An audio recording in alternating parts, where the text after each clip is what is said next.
So Sting came out on Dynamite and, well, he came out and he said he had a major announcement, and that really can only allude to kind of one thing, right? Because he hasn't been in a storyline lately that has been waiting for a big announcement to be made. Yes, he's been in storylines, but nothing that has drawn out anything that when he says he has a major announcement that could lead to one thing other than the word, which he didn't want to say during the announcement, but eventually said, retire.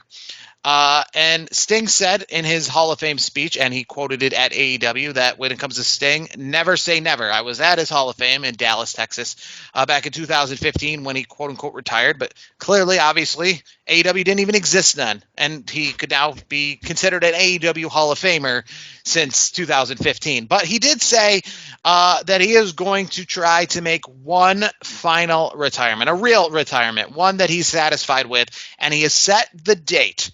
Well, not exactly, right? He set the pay-per-view name, AEW Revolution, which typically takes place in February and March, yet to have a location and yet to have a specific date. But that pay-per-view in early 2024 is set to be the final day and the final match for Sting.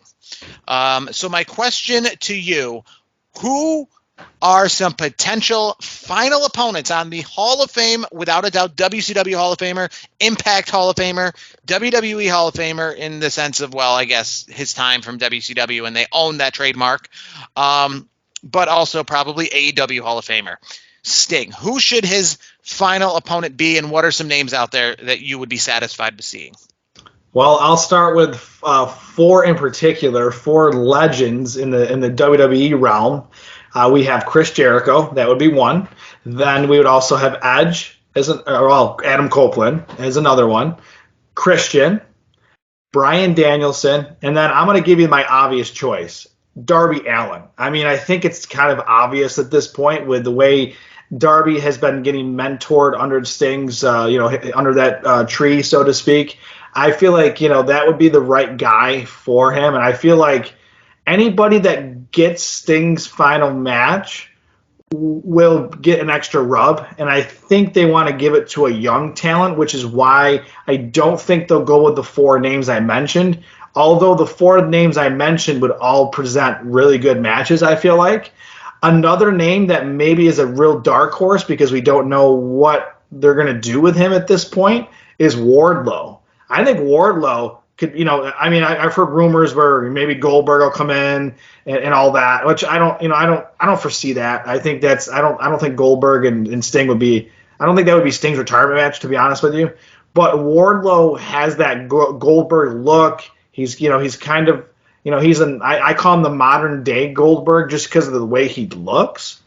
But he could use a push right now. And I mean, all we've seen from him recently is he literally pushed Tony Schiavone, onto the ground or onto the mat of the ring, this past week on Dynamite. So that could be a guy that also is a dark horse. It depends on what Sting wants to do. And if it's me and my guess, if I had to wager out of all those names that I mentioned, Darby Allin is the obvious choice. If I was putting my proverbial chips in one basket, I'm going with Darby Allin just for the fact of the relationship, of the mentorship. It's kind of his way, Sting's way of passing the torch to another guy that, has kind of a mysterious character about him. He also has the similar face paint, obviously by design. So I think he's going to do that. I think I would be surprised if it was anybody else. And it would be a good match, I feel like, because Darby's going to do everything in his power to make Sting look like $1 million at the end of his career. And then on the other side of it, Sting is going to sell the hell out of things for Darby Allin as well. And I think what will happen here is Darby will win the match, and Darby will get the huge ovation from the crowd. Obviously, Sting's going to get a big ovation because it's a retirement match. But I think this is going to help Darby Allin get to the next level where he hasn't really been in a while, and that's in a major title picture. So I think Darby Allin is the obvious choice. Now, I have to ask you, who are you thinking? Are any of those names that I mentioned on your list? Yes, they are. But what you just said, I think like got the wheel spinning a little bit in my head, and you were talking about major pushes, and it makes me think about somebody who had a final match just a few years ago, who their opponent didn't necessarily get that major push. They got a push, but in the long scheme of things, never a real major push, right? And I'm thinking of Kurt Angle's final match against Baron Corbin, right? Baron Corbin, I don't think was any more popular in 2020 as he was in 2019, right? In that sense, right? He's gone back and forth face and heel and stuff like that. But I don't think he got that major push for having Kurt Angle's final match. And I think what made me, when you started talking about getting the major push, is, I would like to see somebody like an Adam Copeland, right? Because the cool thing about Edge being in AEW is we're going to start to see, because Adam Copeland, like Undertaker, really never really spent a lot of real time, especially as his main character, in any other organization. So you're going to really see some first-time matches, the first time that these people get to interact. And for people who are with WWE, for the most part, they don't get the issues like AEW and Impact, where they might get to get out of the company and wrestle some indie shows and do some stuff, outside of WWE. I know people who've been in Impact. AJ Styles fought Kenny Omega like long before, they ever crossed paths in like New Japan or something like that, because AJ Styles is a part of Impact, could leave Impact. Frankly, I saw AJ Styles and Kenny Omega in a 6-man tag on the North Side here in Syracuse, New York, as a part of an independent show one time, right? With the Young Bucks and AJ Styles and Kenny Omega all in the same ring, because of that fact that when one was in Impact, they let you leave the company and venture elsewhere. But with WWE, they're pretty stringent, right? There's like an infamous spot where like Undertaker got to do a Yokozuna retirement show somewhere, and you got to see him kind of outside of WWE ring for the one and only time, and that's over 25 years ago. But yeah, so Adam Copeland is a cool example because these guys have never crossed paths. They never had a chance to cross paths. But also at the same time, too, though, this is going to be a lot about Sting. And similar to me talking about that Kurt Angle match, this is really all about Sting, right? So if it's all about Sting, and it's not really like what you're used to with Cody Rhodes versus Roman Reigns, like Rock versus Cena, like those head-to-head shots where it's like two huge, colossal people collide once in a lifetime. It's not about that. It's not about the matchup. It's not about those two Goliaths squaring off and who's going to win. It's really just about Sting. It's literally like when you go to an independent wrestling show, right, and you see some big star on the poster. It's not about who they're facing. It's just about them being there, making an appearance. You get to see them. Who cares what indie star they're going to like dispatch that night, right? It's all about them. So with Sting, this is all about him. So one, it's obviously somebody he should pick, right? This should be 100% his choice. And two, I don't know if it's better to be a match, like a once in a lifetime match, like versus Edge, or if it's just worth being somebody that we don't remember, so that the focus can 100% be about Sting. Yeah, no, I mean it's okay. Here's my thing. I know, like I agree with that to a point where it's all about Sting, but you have to be able to pass the torch. And for me, like that's why for me, I don't feel like it's going to be a veteran. I just like it makes sense. Like Adam Copeland, yeah, their paths haven't crossed, this and that.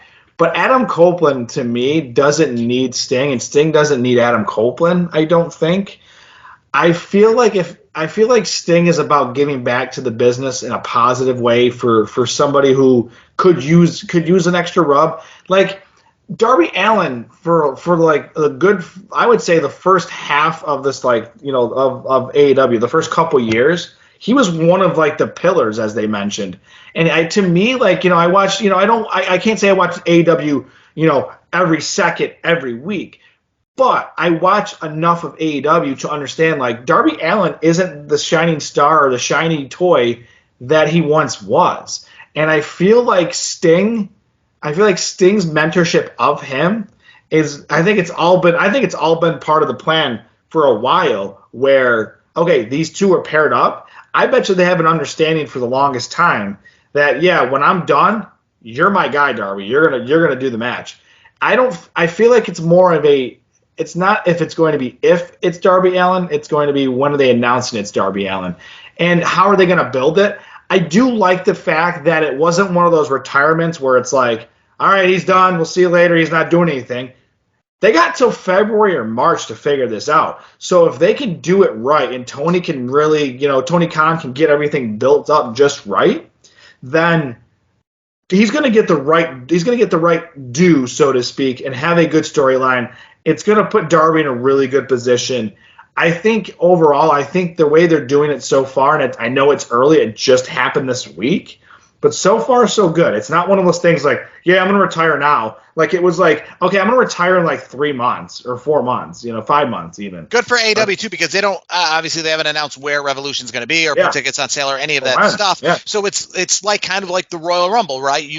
When you buy a ticket to the Royal Rumble, you already know what you're going to get. So with Revolution, wherever it's going to be and whenever tickets go on sale, it's kind of that cool thing that you want to go to it already knowing ahead of time, not having known any of the matches. It's like I said, it's like the Royal Rumble, right? You buy tickets because you know that's going to happen. Even you don't even know where it's going to happen yet, but you know when and where, when it happens, you want to be there. You want to see that. It's the spectacle of watching Sting's final in-ring match. Like that's going to be a hot ticket where wrestling fans are going to be fighting over tickets. I think you're going to see a lot of high prices on the secondary market.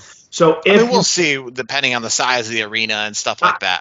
Sting's a draw. I mean, you're not even like not even like diehard AEW fans, but maybe fans that are casual wrestling fans, but they love Sting and they're like, and they probably are looking through social media or online saying, oh, Sting, he's finally retiring. I kind of want to see how that goes. Like, I feel like you're going to see you're going to see a good mix of an audience. I feel like you're going to see a lot of the older school wrestling fans that appreciate Sting from back in his early days. You're going to see fans kind of like us that are in between that have seen him, in I would say peak Sting.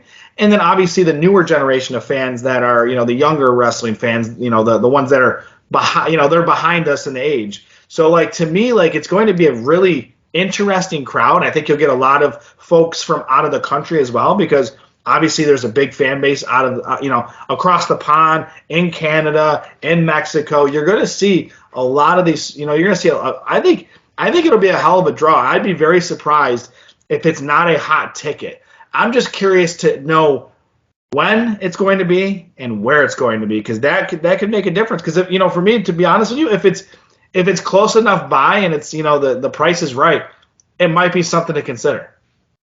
Yeah, same here. I mean, obviously Sting, is a Southern California person, but the next pay-per-view for AEW is in Southern California in Los Angeles at the Kia Forum.